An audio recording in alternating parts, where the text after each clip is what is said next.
여러분 안녕하세요. LA에서 변호사 경제학자로 활동하고 있는 최응원입니다. 이번 주에는 저번 주에 이어서 성경의 역사에 대해서 공부를 해보도록 하겠습니다. 저번 주에는 구약을 했죠? 이번 주에는 신약의 역사에 대해서 공부하겠습니다. 너무 복장이 단조하다고 해서 한번 이상한 짓을 해봤으니까 여러분 너그럽게 용서해 주시기 바랍니다. 자, 그러면은 이번에는 신약 뉴 테스트먼트의 역사에 대해서 한번 알아보도록 하겠습니다. 실제로 신약 중에서 이 복음서 마태, 마가, 누가, 요한 이 4대 복음서가 쓰여진 연도는 여러 가지로 측정을 하는데 신학자들에 의하면은 가장 먼저 쓰여진 복음서는 마가복음이라고 생각합니다. 근데 그 마가복음이 AD 50년쯤 쓰여졌다고 이제 신학자들이 생각을 하고, 가장 늦게 나온 복음서는 이제 요한복음인데, 요한복음은 학자들에 따라서는 AD 85년쯤에 써졌다고 생각하는 사람도 있고, AD 100년 정도에 쓰여졌다고 생각하는 사람들도 있어요. 그러면 왜 학자들이 마가복음을 가장 오래된 복음이라고 생각하느냐? 그 이유는 마태복음, 누가복음을 보면 마가복음이랑 겹치는 부분들이 있어요. 각각이. 그러니까 예를 들어서 마태복음이랑 마가복음이랑 겹치는 부분이 있다 그러면 이게 마태가 마가 걸 베낀 건지 아니면 마가가 마태 걸 베낀 건지 확실하지 않잖아요.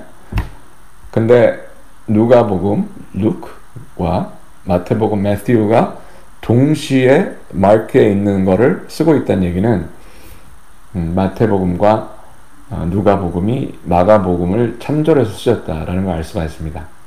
그래서 이거는 다른 얘기인데, 일부 마가에 나오지 않지만 마크에 나오지 않지만 누가복음이랑 마태복음에 겹치는 부분이 또 있는데, 그런 부분들은 마가복음이 아닌 다른 복음서에서 나온 게 아닐까, 처음에 있던, 지금은 전해지지 않는 이제 그런 추리를 많이 했습니다. 그래서 그걸 Q 복음서라고 해요. The Book of Q.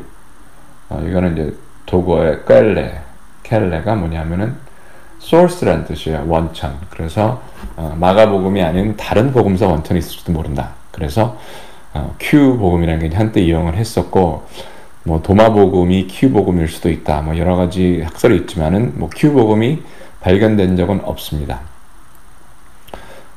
그러면은 우리가 마태, 마가, 누가 복음이라고 하지만 사실 복음서에 누가 썼다고 나와 있지 않아요.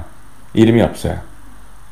성경을 좀 공부하신 분들은 알겠지만 뭐 이게 마가의 복음이다, 아니면 마가가 이걸 썼다, 아니면 내가 루크인데 이걸 썼다, 이런 얘기가 없어요. 그냥 초기에 교회나 교회 지도자들이나 아니면 초기에 성경을 연구하는 사람들이 어떤 이제 복음서를 찾았는데, 이거는 마가가 쓴 것일 것이다, 아니면 이거는 뭐 누가가 쓴 것일 것이다, 이런 식으로 추론을 하는 거죠. 그렇지만은 이제 지금은 그렇게 쓰고 있기 때문에 저희도 이름을 부를 때 마태, 마가, 누가, 요한 이렇게 쉽게 부르고 있습니다. 근데 그러면은 아까 이제 성경의 역사를 말씀드리면서 최초로 성경이 단행본으로 나온 건 그럼 언제일까? 신약이.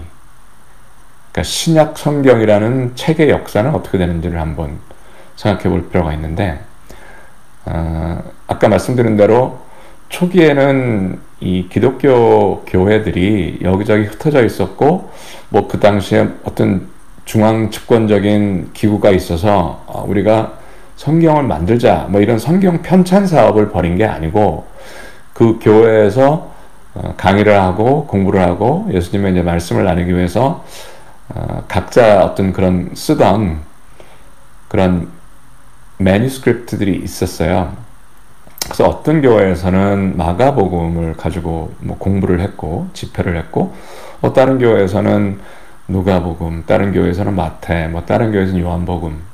그래서 그렇게 여기저기서 있던 복음서들을 다 모아서 이제 이거를 신약이라는 책에 넣게 된 겁니다. 그런데 처음에 나온 우리가 신약 또는 이제 캐넌이라고 하죠. 성경이라고 볼 수 있는 어떤 권위 있는 모음은 사실은 지금은 인정받지 못하지만 말시온이라는 사람이 있었어요. 그래서 말시온이라는 사람이 AD 130년, 140년 사이에 그 사람은 이제 사도 바울을 굉장히 존경했던 사람입니다. 돈이 많았어요. 무슨 뭐 배를 만들고 해서 돈이 많았다고 합니다.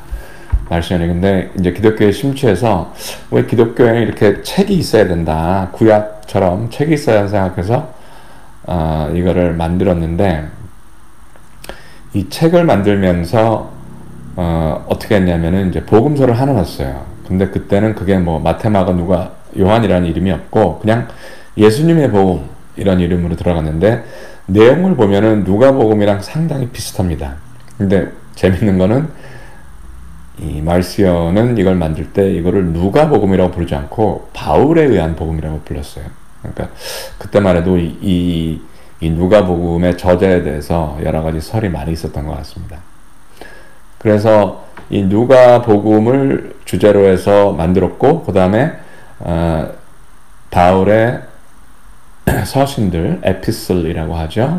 또 바울의 서신들을 몇 개를 집어넣는데 지금 성경에 있는 서신들이 다 들어간 게 아니고 말시온이 집어넣었던 거는 갈라시아서, 갈라티안스, 고린도전서, 고린도후서, 로마서, 데살로니가 전서, 후서, 그 다음에 라오디시아서, 골로새서, 콜로시안스, 그 다음에 빌립보서, 필리핀스, 그 다음에 빌레몬서, 필레몬 이렇게만 넣어서 성경을 최초로 만들었습니다.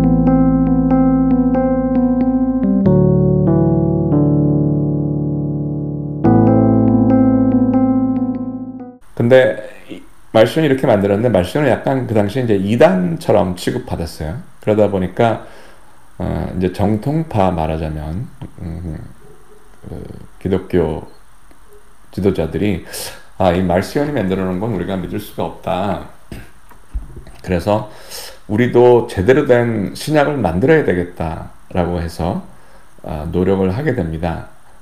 그래서 여러 가지 과정을 거치는데 그거를 설명드리도록 하겠습니다. 처음에 이렇게 신약이 책으로 만들어지기 전에는 상당히 많은 혼란이 있었어요. 왜냐하면 아까 말씀드렸지만 어떤 공식적인 신약이 나오기 전에는 여러 책들이 있었습니다. 우리가 복음서도 아까 말씀드리고 잠깐 얘기했지만 도마복음이란 거, The Gospel of Thomas 라는 복음서도 있었고 지금 성경의 신약에 들어가 있지 않은 많은 책들이 또 있었어요. 뭐 예를 들어서 우리 지금 신약 성경에는 요한계시록이 있는데 요한계시록 말고 베드로의 계시록이 또 있어요. 그래서 그 베드로의 계시록을 성경에 넣고 이게 공식적인 성경이라고 주장하는 사람도 있었고 그 다음에 이 사도 바울의 서신도 어떤 사람들은 어떤 게 포함되어야 된다. 또 어떤 사람들은 또 다른 게 포함되어야 된다. 그리고 지금 우리 성경에 포함되어 있지 않은 바울의 서신들도 여러 개가 있습니다. 그 다음에 뭐 아시는 분은 아시겠지만 지금 바울의 서신이라고 포함되어 있는 것들 중에서도 많은 학자들이 이거는 사도 바울이 쓴 게 아니다. 이렇게 생각하는 그 서신들도 많이 있어요. 왜냐하면은 실제로 우리가 바울이 썼다고 거의 확신하는 그런 서신들과 내용이 다르거나 아니면 논리가 다른 것들도 있고 자가당착적인 부분도 있고 또 이 말하는 투가 글 쓰는 투가 전혀 다른 것도 있고 그래서 어떤 거로 성경에 넣어야 될지 우리는 지금 생각하면 그게 단행본으로 딱 떨어진 것 같지만 전혀 그렇지 않고 정말 사람들이 피 튀기면서 쌓았습니다. 이거는 신약에 집어넣어야 된다. 안 된다. 그걸 집어넣으면 안 되고 이걸 집어넣어야 된다. 이건 빼야 돼. 이건 가짜야. 아니야. 이게 가짜야. 이게 진짜다. 막 이렇게 나와서 굉장히 싸웠습니다. 그러다 보니까 혼돈이 있었죠. 이 혼돈이 있는데 이제 로마에서 처음에는 이 그리스도교를 박해했다가 이제 콘스탄티누스 대제가 이제 기독교를 말하자면 국교처럼 하면서 기독교의 힘을 빌어서 이제 콘스탄티누스 대제가 자기의 권력을 확고하게 하려고 했는데, 문제는 뭐였냐면은 기독교는 좋은데 성경이 통일이 안 되니까 막 이 기독교 교도끼리도 내가 맞다 네가 맞다 이러고 서로 막 싸우고 있는 거예요. 그래서 이제 콘스탄티누스 대제가 이건 안 되겠다, 이게 그 기독교가 로마의 국교가 되기 위해서는 뭔가 이 캐넌 성경이 통일이 되자면 안 되겠다. 그래서 이제 그 당시 이제 교회 지도자들, 신학자들한테 주문을 합니다. 너희들이 모여서 좀 제대로 된 성경 단행본을 만들어 봐라. 그래서 이제 315년에 그 니케아 공회가 열리죠. 나이시안 카운슬이 열리고, 이때도 많이 싸웠습니다. 그러다가 이제 계속 싸우다가 이제 381년 AD 381년에 열린 그 콘스탄티노플 제1차 공회에서 이제 어느 정도 윤곽이 잡혔어요. 그래서 397년에 이 카르타고 공회, Council of Carthage에서 드디어 이 정통 신약 27권을 확정하게 됩니다. 근데 이렇게 확정하게 된 거에는 그 아타나시우스라는 그 신부 아니면 뭐 교회 지도자의 영향력이 상당히 컸는데, 이 27개 신약서가 공인된 거에는 이 아타나시우스가 상당히 큰 영향을 미쳤습니다. 왜냐하면 그 당시에 여러 갈등이 있었고, 또 그 당시에 아리우스파라는 게 있었어요. 그래서 뭐 아타나시우스파, 아리우스파에서 또 싸우고, 또 아리우스파에서 주장하는 신약 책들이랑 아타나시우스파에서 주장하는 신약 책들이랑 다르고, 그래서 싸우다가 결국은 이제 아타나시우스가 극적으로 자기의 입장을 전체 공회에 통일되게 만듭니다. 그래서 카르타고 공회에서 드디어 이제 27개의 신약이 완성되고, 그런 다음에 400년에 제롬이라는 사람이 최초로 라틴어로 구약 성경을 합친 지금 같은 성경의 형태를 가진 성경을 최초로 만듭니다. 이거를 Vulgate라고 하죠.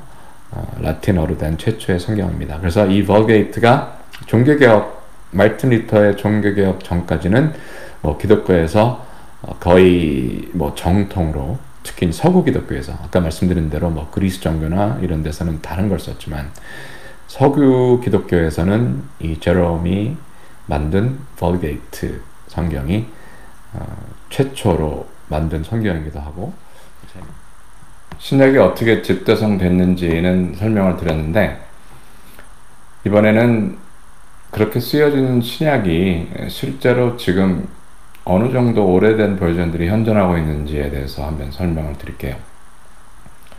말씀드린 것처럼 예를 들어서 마가복음 같은 경우에는 서기 50년 정도에 쓰여졌다고 지금 생각되는데, 실제로 50년에 쓰여진 그 마가복음이 현존하지를 않아요. 지금 현존하고 있는 버전은 뭐 일부 조각들이나 좀 큰 부분들인데, 그것들도 2세기, 3세기로 추정되는 그런 매니스크립트나 아니면 그 매니스크립트의 부분들입니다. 그러니까 생각해 보시면은 50년에 쓰여진 거에 그 카피본이 존재하는 게 뭐 그 100년이나 150년 후의 버전이다. 그러면은 그런 부분에 대해서 좀 그 어떤 신뢰도가 좀 떨어질 수도 있죠. 예를 들어서 제가 2020년에 글을 썼는데, 나중에 혹시라도 후세에서 저의 글을 보고 싶은 사람이 제가 쓴 글을 찾아보려고 하는데, 제가 2020년에 쓴 편지는 없고, 그보다 뭐 100년이 지난 뭐 2120년이나 아니면 뭐 2200년에 쓰여진 매니스크립트밖에 없다. 그러면은 이게 정말로 이 랩초의 최영환이라는 사람이 쓴 걸까 아닐까라고 의심을 가질 수도 있잖아요. 그래서 성경학자들은 이런 신약의 가장 오래된 사본을 찾으려고 하는데, 지금 저희가 갖고 있는 신약 성경의 그런 책들의 가장 오래된 사본들은 오래돼도 2세기 내지 3세기에 쓰여진 것들입니다. 그러니까 실제로 뭐 마태든 누가든 직접 뭐 마태가 썼는지 누가가 썼는지 모르지만은 최초에 쓰여진 그 책들의 원본은 우리가 없는 거예요. 그리고 신약에서 그나마 완전한 형태로 거의 보존된 맨스크립트를 확보한 게 이제 몇 개밖에 없어요. 예를 들어가지고 뭐 디모데 전서후서 티모티 1, 2 내지는 뭐 존 2, 3 요한서, 요한 2서, 요한 3서 이것들은 350년 정도의 필사된 매니스크립트라고 이제 추정을 합니다. 상당히 오래된 거죠. 예수님 돌아가신 지 뭐 300년 있다가 쓰여진 거니까. 예를 들어서 지금이 2020년이면 2320년에 쓰여진 매니스크립트가 가장 오래된 카피가 되는 거니까. 그래서 이런 문제들이 있고, 바울이 쓴 서신들도 마찬가지예요. 사도 바울이 쓰는 것도 뭐 예수님이 돌아가신 직후에 쓰여졌다고 추정은 되지만은 남아있는 버전들은 다 2세기, 3세기 그 이후의 것입니다. 그래서 지금 우리가 알고 있는 신약 성경에 들어가 있는 책들의 형태로 되어 있는 가장 오래된 매니스크립트는 거의 대부분 뭐 4세기가 지난 다음에 필사된 매니스크립트고, 그러다 보니까 이제 성경학자들 중에서는 이제 원래 원본 매니스크립트랑 이런 필사본들이랑 어떤 차이가 있었을까? 차이가 없었을 수도 있고, 연구하는 게 아주 중요한 업무 과제 중에 하나입니다. 근데 이제 문제가 뭐냐면은 이렇게 오랜 기간 동안 필사가 되다 보니까 예를 들어서 뭐 3세기, 4세기 이후에는 이런 신약 성경의 필사본들이 많이 있어요. 굉장히 다양하게 종류가 많이 있는데 문제는 여러 종류가 있다 보니까 그게 뭐 부분이든 전체든 이 매니스크립트 간의 차이가 납니다. 뭐 어떤 거는 오타 정도 간단한 차이니까 뭐 고치면 되는 뭐 타이포 말하자면 필사할 때 잘못 쓴 거 이런 것도 있지만은 어떤 경우에는 어떤 매니스크립트에는 이 부분이 들어가 있는데 다른 매니스크립트에는 안 들어가 있는 그런 경우가 있어요. 그러면은 나중에 분석하는 사람 입장에서 볼 때는 원래 들어가 있었는데 다른 필사본에서 잘못해서 빠진 건지 아니면은 원래 없는 건데 나중에 필사본에서 잘못해서 집어넣은 건지 아니면 뭐 의도적으로 집어넣는 건지 아니면 의도적으로 뺐는지 그거를 판단하기가 상당히 어려워요. 그러다 보니까 원본을 우리가 못 보기 때문에 예를 들어서 뭐 성경 모류서를 주장하는 사람들이 주장할 때 성경은 모든 것들이 다 하느님의 영감으로 쓰여진 거고 모류고 무결점이다 라고 얘기를 하려면은 원래 버전이 있어야 되는데 원래 버전이 없고 그 다음에 또 여러 가지 매니스크립트가 서로 차이가 나기 때문에 이런 부분에 대해서는 상당히 어떤 게 하느님의 말씀이라고 할 수 있는 원본이 있어야 되는데 그게 없다 보니까 여러 다른 버전 중에서 어떤 게 하느님의 말씀이라는 걸 골라야 되잖아요. 이런 어려운 문제가 있습니다. 이런 필사본의 문제도 있지만은 특히 이제 신약에서는 이제 중요한 부분들이 나중에 추가된 것들이 있어요. 예를 들어서 마가복음에 보면 예수님이 부활해서 제자들을 만나고 뭐 이런 부분은 원래 오래된 신뢰할 수 있을 만한 최초의 오래된 마가 버전에는 그 부분이 없습니다. 그냥 여자들이 이제 예수님의 무덤에 갔더니 무덤이 비어 있고 천사가 와서 예수님 여기 없다 라고 여자들이 이제 두려움에 떨었다 뭐 이렇게 끝나버려요. 나머지 부분은 나중에 들어온 겁니다. 그 다음에 요한복음에 보면은 우리가 잘 아는 유명한 부분이 있어요. 죄 지은 여자한테 돌을 던지는데 예수님이 너희들 중에서 죄를 짓지 않은 자가 돌을 던져라. 아주 감동적인 얘기인데 사실 이 부분도 초기의 요한복음 매니스크립트는 없고 나중에 첨가된 부분들입니다. 그러니까 뭐 좋은 성경들에 보면 그렇게 표시가 돼 있어요. 이 부분은 초기 매니스크립트는 없는데 나중에 추가된 거다라고 설명이 돼 있어요. 그러니까 예를 들어서 뭐 그런 것도 하느님의 말씀이냐 아니냐라고 할 때 원래 하느님의 말씀이었는데 없다가 나중에 몇백 년 지난 다음에 누가 하나님의 영감 받아 집어넣은 건지 뭐 그거는 따져봐야 될 문제죠. 그래서 중요한 거는 구약이든 성경이든 원본은 없다. 특히 구약은 원본이 있어도 사해사본이 완벽하지 않은데 그때만 해도 이미 벌써 BC 150년 이때니까 천몇 년 동안 뭐 만일 그 당시에 쓰여졌던 구약이 있었다면 그건 다 없어진 거죠.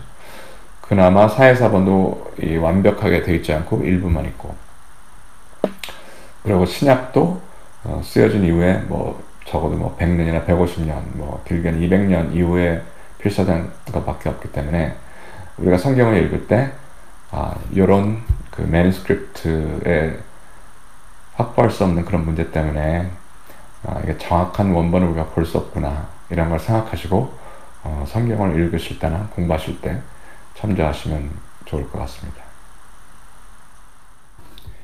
예, 여러분 잘 보셨죠? 지난주에 이어서 성경의 역사를 공부했고 이번 주에는 신약의 역사에 대해서 공부를 했습니다. 비디오 시작할 때와 끝날 때 제가 복장이 좀 이상했는데 그 점 너그럽게 용서해 주시고 그냥 귀여워 보이려는 그런 처절한 노력이었다고 생각해 주시면 너무 감사하겠습니다. 보시고 좋아요와 구독 눌러주시면 그것 또한 정말 감사드리겠습니다. 그럼 다음 주에 뵙겠습니다.